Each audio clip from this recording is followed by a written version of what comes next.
Irmãos, nós queremos trazer uma palavra aos irmãos nessa noite, convidando-os para ler a carta que Paulo escreve à igreja de Corinto, no seu capítulo 12 e o versículo 2. Paulo escreve duas cartas, eu quero ler na segunda carta. 12º capítulo de Paulo aos Coríntios, segunda carta, versículos 7, 8 e 9, que diz o seguinte, meus irmãos: e para que não me exaltasse pela excelência das revelações, foi-me dado um espinho na carne, a saber, um mensageiro de Satanás, para me esbofetear, a fim de não me exaltar, acerca do qual 3 vezes orei ao Senhor para que se desviasse de mim. E disse-me: a minha graça te basta, porque o meu poder se aperfeiçoa na fraqueza. De boa vontade, pois, me gloriarei nas minhas fraquezas, para que em mim habite o poder de Cristo. Meus amados irmãos, nós queremos dar um tema para essa nossa reflexão nessa noite. O seguinte tema: mas o que as iguarias da graça nos oferece? O que as iguarias da graça nos oferece? Nós falamos, meus irmãos, muito sobre a graça de Deus, que tem toda a significância da palavra. A graça é um favor não merecido. Mas quais as iguarias que a graça nos oferece? Sobretudo, ou a principal de todas, além da salvação, que é esse favor não merecido, meus irmãos, nesse principal cardápio da graça, é nos capacitar, queridos irmãos, para nós enfrentar o sofrimento. E se existe momento que nós precisamos da graça de Deus, é esse que eu e você estamos vivendo, esse momento de sofrimento.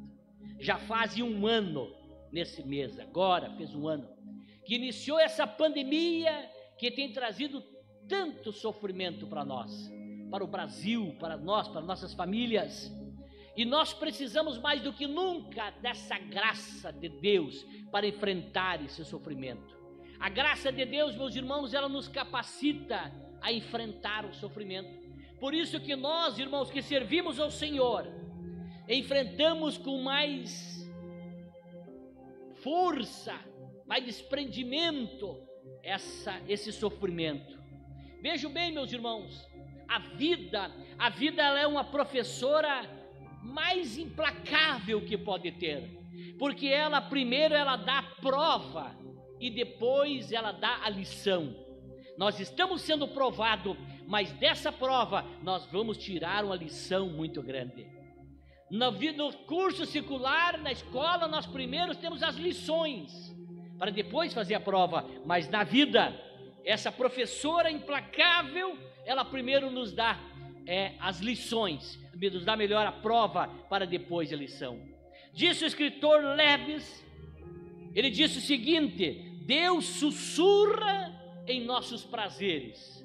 Ou seja, nos nossos prazeres Deus fala baixinho. Agora, Ele grita em nossas dores. Quando estamos vivendo um momento de felicidade, de prazeres, Deus está falando, mas está sussurrando. Mas quando estamos nas dores, no sofrimento, Deus grita. E eu vejo, meus irmãos, com essa pandemia, Deus dando um grito, e um grito prolongado, com o país, com a nossa nação, com o povo brasileiro.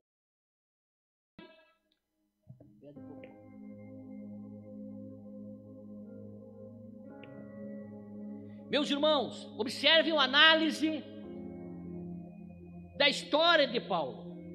Paulo tem um arrebatamento de espírito, meus irmãos. Ele vai ao céu e agora ele passa a ter esse sofrimento, meus irmãos.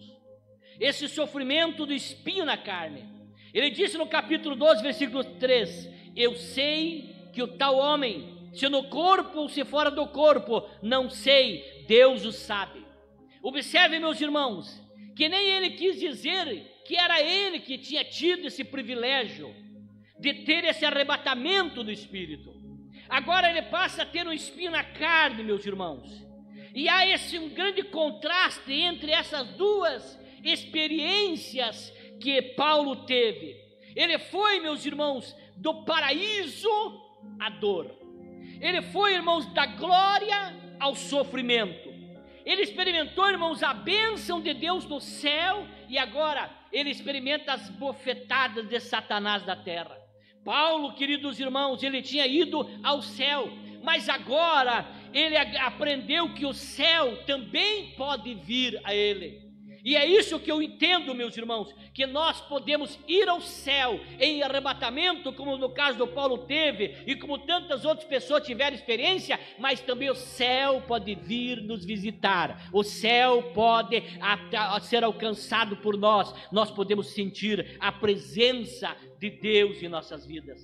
Queridos irmãos, eu quero citar aqui alguma coisa importante que nós aprendemos dessas iguarias da graça.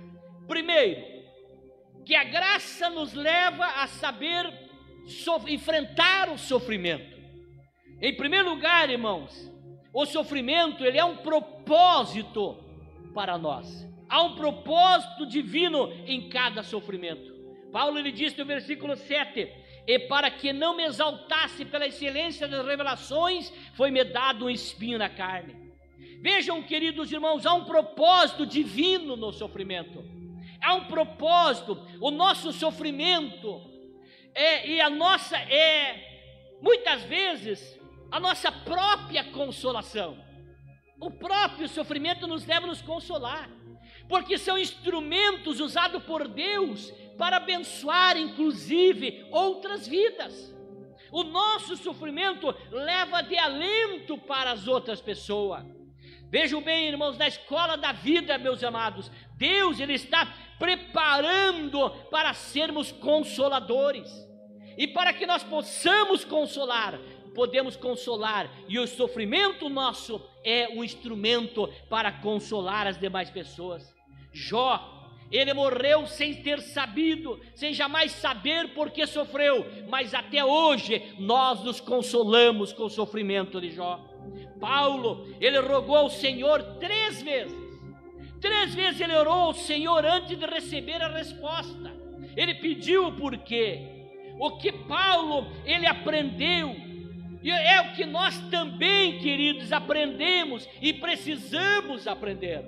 É que quando Deus não remove o espinho, é porque ele tem uma razão. Ele tem um porquê. Deus, ele não permite o sofrimento, que só por sofrer, não. Ele permite o sofrimento por algo a mais. Sempre há um propósito de Deus para o sofrimento. Deus sempre permite com um propósito. O escritor aos Hebreus, no capítulo 12, versículo 11, diz o seguinte: e na verdade toda correção ao presente não parece ser de gozo, senão de tristeza, mas depois produz um fruto pacífico de justiça nos exercitados por ela.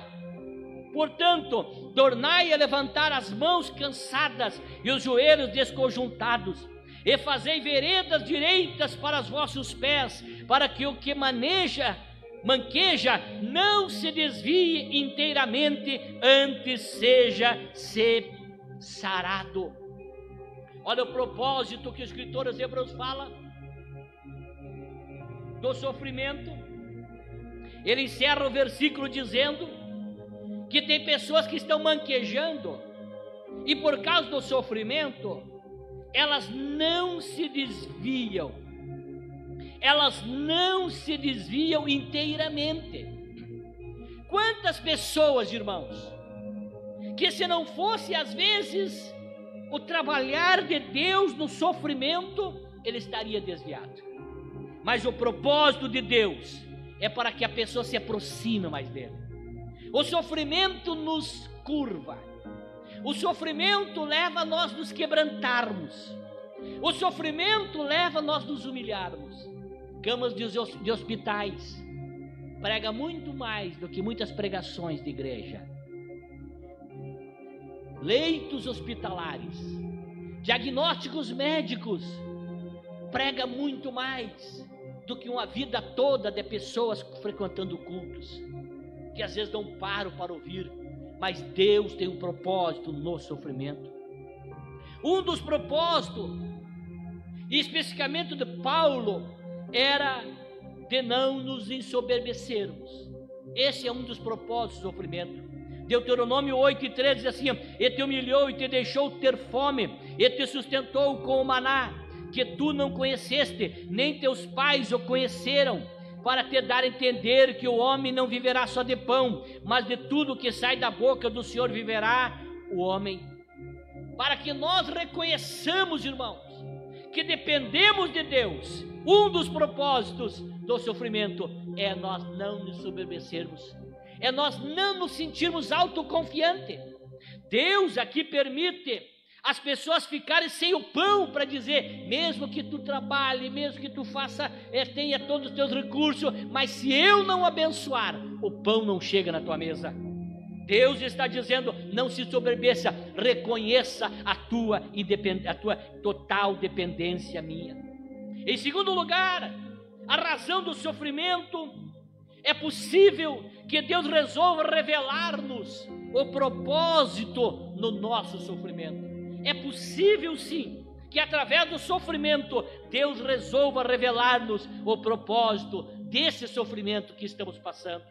Olha o versículo 7 que nós lemos: e para que não me exaltasse pela excelência das revelações, foi-me dado um espinho na carne, a saber, o mensageiro de Satanás, para me esbofetear, a fim de não me exaltar. No caso de Paulo específico, Deus, ele decidiu revelar a razão do ser do espinho na carne de Paulo. Nesse caso específico, era para que evitar que Paulo ficasse orgulhoso. Porque Paulo receberia tantas coisas de Deus, tantas revelações, tantos privilégios, como por exemplo, o maior escritor da Bíblia foi Paulo. As maiores cartas, que foi o apóstolo dos gentios, a maior parte do Novo Testamento são cartas de Paulo. Paulo recebeu muitos privilégios, muitas revelações, foi ao terceiro céu. Então Deus sabia que a raça do ser humano, que a natureza humana é propensa ao orgulho, à soberba. E como Deus queria elevar o ministério de Paulo, Deus queria exaltar o ministério de Paulo, Deus queria usar Paulo de uma maneira sobrenatural, Deus temia de perder Paulo para o orgulho, porque orgulho mata, orgulho afasta, orgulho distancia Deus. A Bíblia diz que Deus, ele abate o soberbo, mas dá graça ao humilde. Então não queria que Paulo se ensoberbecesse, então deu espinho na carne de Paulo. Deus revelou o porquê do espinho na carne de Paulo. Quando Paulo, meus irmãos, ele orou, ele nem perguntou o porquê do sofrimento, por que ele estava sofrendo, mas ele apenas pediu a remoção do sofrimento. E não é raro, irmãos, Deus revelar as razões do sofrimento, não. Ele revelou a Moisés, por exemplo, o sofrimento, a razão porque ele não seria permitido ele entrar na terra prometida. Moisés não foi permitido entrar na terra prometida e Deus revelou para Moisés. Deus disse a Josué, porque ele e seu exército haviam sido arrebatados derrotados em Ai. Deus revela a Josué. O nosso sofrimento, meus queridos irmãos, estão nos assistindo, ele tem por finalidade, primeiro, nos levar a nós nos humilhar. Segundo, nos aperfeiçoar. Terceiro, nos burilar, nos lapidar. E em quarto, nos usar. O sofrimento tem propósitos. Por isso essa noite eu trago essa palavra a você. O sofrimento tem propósito. Tem pessoas, irmãos, que não são. Tem pessoas que são, na verdade, como filhos pródigos, e também são como Jonas, que precisaram chegar a lugares terríveis, para que eles pudessem entender e se humilhar.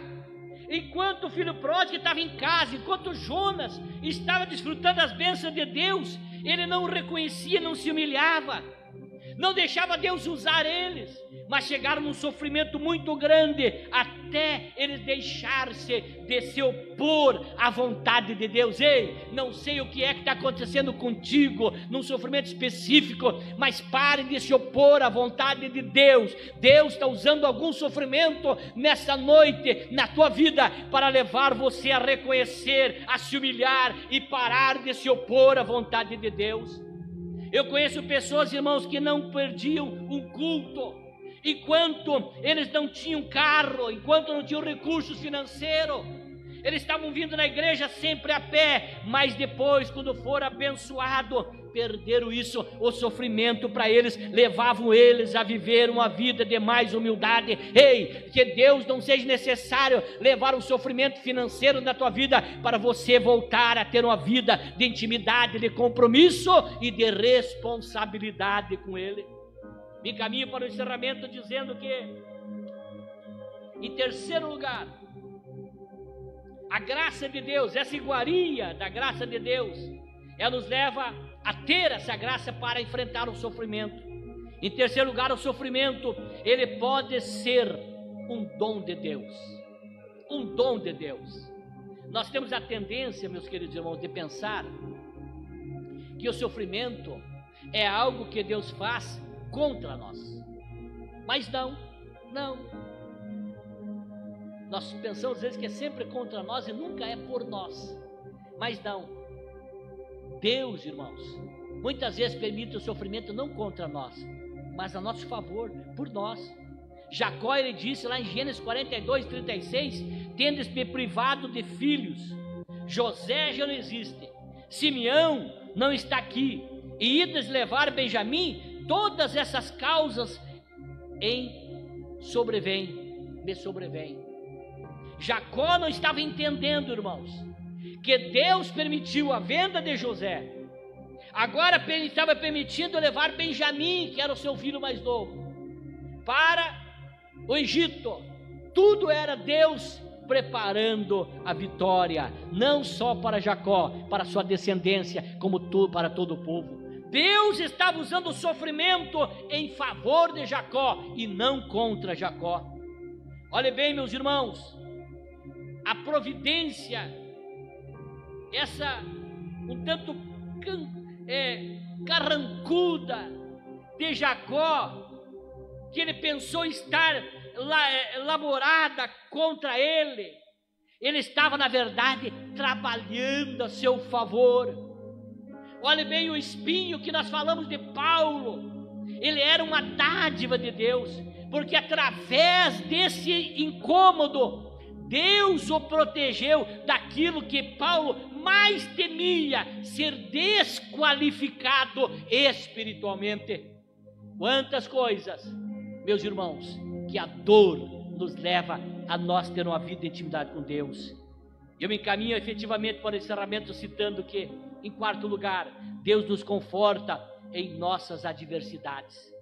A resposta de Deus que deu a Paulo, meus irmãos, não era a que ele esperava, nem a resposta que ele queria, mas a resposta que ele precisava. Olhe bem, Deus respondeu a Paulo que ele não estava sozinho. Tinha aquele espinho na carne, mas Deus estava no controle da sua vida, e ele operava nele com eficácia. Nós precisamos compreender, irmãos, que Deus, Ele está conosco e Ele está no controle da situação. Nós precisamos saber que Deus, Ele é soberano, que Deus é bom, que Deus é fiel. Jó, ele entendeu isso lá no capítulo 42, versículo 2, quando ele diz: eu sei que tudo podes e que ninguém pode frustrar os teus desígnios. Deus tudo pode e Ele é poderoso. Encerro agora convidando os irmãos que estão aqui a se colocarem em pé, dizendo que, em quinto lugar, pode ser que Deus decida que é melhor não remover o sofrimento. De todos, irmãos, esse princípio é o mais difícil. É o mais difícil. Quantas vezes, meus irmãos, nós já pensamos e falamos: Senhor, por que eu estou sofrendo? Talvez estou pregando para alguém, está perguntando agora: por que desse jeito, Senhor? Por que isso? E por que até agora que eu sofro? Por que o Senhor ainda não agiu? Olha o que disse o escritor Johnny Yarkson. Ele ficou tetraplégico e numa cadeira de rodas, irmão, ele dá testemunho de Jesus. Nós temos tantas outras pessoas que sofreram a vida toda, mas nunca se tornaram amargos. Nós vemos, meus irmãos, que a Fanny Crosby, ela ficou cega com 42 dias e morreu aos 92 anos, sem jamais perder a doçura. Olhe bem, ela escreveu mais de 4.000 hinos. Deus tinha um propósito com aquele sofrimento. A graça de Deus, irmãos, ela nos capacita a lidar com o sofrimento, sem perdermos, irmãos, a alegria da doçura. Olhe bem o que Paulo vai escrever no versículo 10 do capítulo, nós lemos: por isso sinto-me prazer nas fraquezas, nas injúrias, nas necessidades, nas perseguições, nas angústias, por amor de Cristo, porque quando estou fraco, então sou forte. Glória a Deus, aleluia. Poucos conseguem, meus irmãos, fazer uma leitura tão correta quanto o sofrimento como José fez. Olha o que José disse lá em Gênesis 50, 19. E José lhes disse: não temais, porventura estou eu em lugar de Deus? Vós bem tentaste mal contra mim, porém Deus o intentou para o bem, para fazer como se vê nesse dia, para conservar muita gente com vida. Glória a Deus. Eu encerro agora orando por você, dizendo que tem pessoas que vai chegar no céu, pastor Daniel, e vai dizer: Deus, obrigado pelo sofrimento da terra. O sofrimento me trouxe até aqui. O sofrimento me fez eu não me afastar da oração da madrugada. O sofrimento não me fez eu não me afastar do jejum. O sofrimento me fez eu ter uma vida mais devota com Deus. Então essa noite, Deus te dá graça para enfrentar o sofrimento. Deus te dá vitória para enfrentar o sofrimento. Oramos a Deus nesse instante. Maravilhoso Deus e Pai, cuja presença estou, quero te agradecer, Senhor, por esse momento que o Senhor nos dá, de estarmos na Tua presença, após pregarmos a Tua palavra, que uma das iguarias da graça é nós sabermos enfrentar o sofrimento. Eu estou orando nesse momento de sofrimento em nosso país, em nosso estado, em nossa federação, em nosso município. Pessoas que estão no leito de dor, no sofrimento, no leito da UTI, talvez, Senhor, no oxigênio, talvez, meu Senhor, entubado. Jesus, mas essa noite eu venho lhe pedir a graça. Essa pessoa que está desmorecendo, perdendo a fé, perdendo a confiança, mas eu me levanto como teu servo para pregar que a graça que foi suficiente para Paulo, seja a graça que alcance, que seja o suficiente para este irmão, para essa irmã. Que essa noite ele receba o toque do teu Espírito aí na sua casa, através da transmissão desse culto online. Eu quero abençoar essa vida, que ela não perca doçura, que ela não perca alegria, mesmo na dor, mesmo na luta, ela possa cantar, porque as maiores e melhores melodias foram feitas em tribulação, e tem pessoas que estão sendo tribuladas, mas que essa tribulação produza um fruto, e um fruto permanente, e um fruto abençoado. Deus, eu oro, eu clamo, e eu confio em Ti, Pai, no nome maravilhoso do Senhor. Amém.